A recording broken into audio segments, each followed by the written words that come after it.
Hello everyone, this is Endgame Mars. We'll do another unboxing, another breakdown of the demo. This is Dragon Quest Builders. Now this was a surprisingly well-gemmed game that I've actually come to really enjoy. Now to start off, there was no updates. I know, that's a shocker, right? No day one updates or anything. Since I made this video, there was no updates. And to start off, it's your typical, I kind of use the word typical, but it's really not the word you could probably use for this game.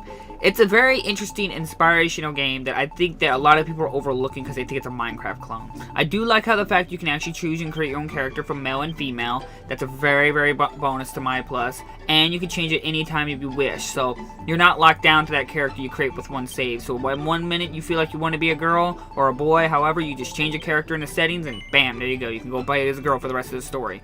That as well change the name, so you're not locked down with the name either. That's always a plus as well. Who can complain? Now, the game, a lot of people try to compare Dragon Quest to Dragon Quest Builders to Minecraft, and I'm going to have to highly disagree with anyone who makes that analogy. Yes, the setting and the building mechanics are like Minecraft, but if you ever played a game called Dark Cloud, or it's called Dark Chronicles in some areas as well, this game has a really strong emphasization to it. I would have to closely say this is the closest spiritual successor we can get to Dark Cloud or Dark Chronicles, where you basically build like a city area to your design and build a city with all the people who are coming into the city you built. And some of them will have requests to build a certain structure for them that they properly desire. Now the bonus side of this is that instead of like in Dark Cloud where you're locked down where you had to make that structure for them, most of the time the requests are more of a tutorial to teach you how to make something or give you an idea on how to make something. And that's always, and then you can just take that building down and it does not have no effect at all. So that's always a plus, that it's just, you can create whatever you want and no one will really complain about what you chose to do. So you can, if you want, instead of making a village, you can outright build an entire castle out of that section you built. It's a game that I think you probably should not overlook because it looks like or plays like a Minecraft game. Now the plus side is that I really like the third person mode here. I've always loved third person camera perspective. I've always enjoyed that more than first person mode. Not saying I hate FPS games, but I prefer third person where you can see my character. The game building is really well, where you would be surprised to hear that like L1 and R1 is look up and down. You got your other joystick is to move around, and your right joystick controls the camera. And it sounds a little weird when you say it like that, but it actually works really well when you put them both together. Because if you push L1, you look down, and you hold it, and you can place blocks underneath you, like place ahead of you and put them low. And of course, R1 puts them high. Now, if you hold both those buttons at the same time, you hold a steady stream in the middle of you. So let's say if you want to build like a bunch of blocks in front of you, you can place blocks and just back off. It works marvelously without having you to try to work with it. It was built really well for the controller. I was really pleasantly and joyfully surprised at how well I was working out with it. There's several equipment you make just like any other game where you kind of like these build games. You make your equipment from materials you find from iron, steel, and bronze, and so on and so forth to higher class gems and stuff. And you find equipment and it eventually breaks, like your armor and your shields and so on and so forth. And you also find abilities that will allow you to quickly build, like or tear down stuff like that. Like you see right there, they have this function where it can allow you to put like a paint, where you can just turn all the dirt into a simple material.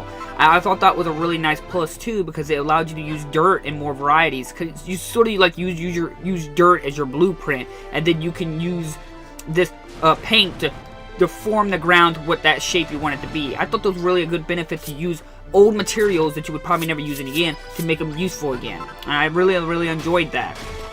But the game has so much potential, and I'm already have to say I'm eagerly waiting for the sequel, because man, this game just blew me away at how much I'm enjoying it. This is not a Minecraft clone. This is not a Minecraft ripoff. This is a straight up RPG that you should sit down and play, because it's just so addicting, and has so much thing you can explore and find, and there's so many hidden things out in the game as well. There's my quests you can complete. There's just so much you can do. A big good open world, not super big world like the typical that I don't like, where you have lots to explore, but you explore islands that are well constructed and designed. I prefer those more than just huge open world dirt like Minecraft. This has got well designed structures around it, where everything feels like it's well planned out and thought out. I prefer that more than any supersized open world. And you can just build so much and do so much and be so creative. Everyone's city and their play style and playthrough will be different.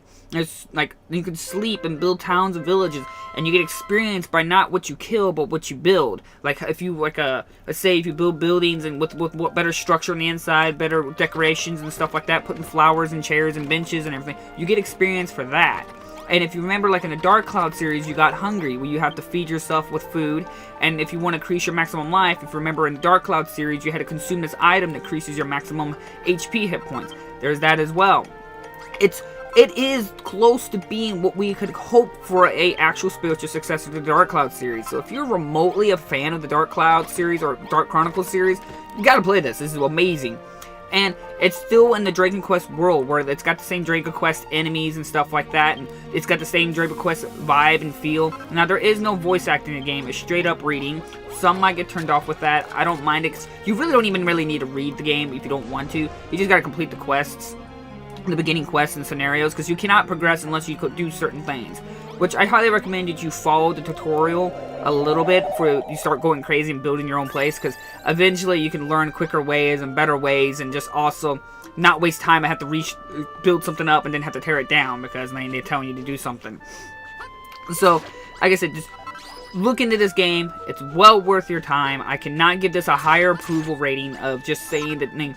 Look this up way more than anything else you've probably seen. Now, I do say the only disappointing thing is, I have to outright say it, is there's no co-op in this game.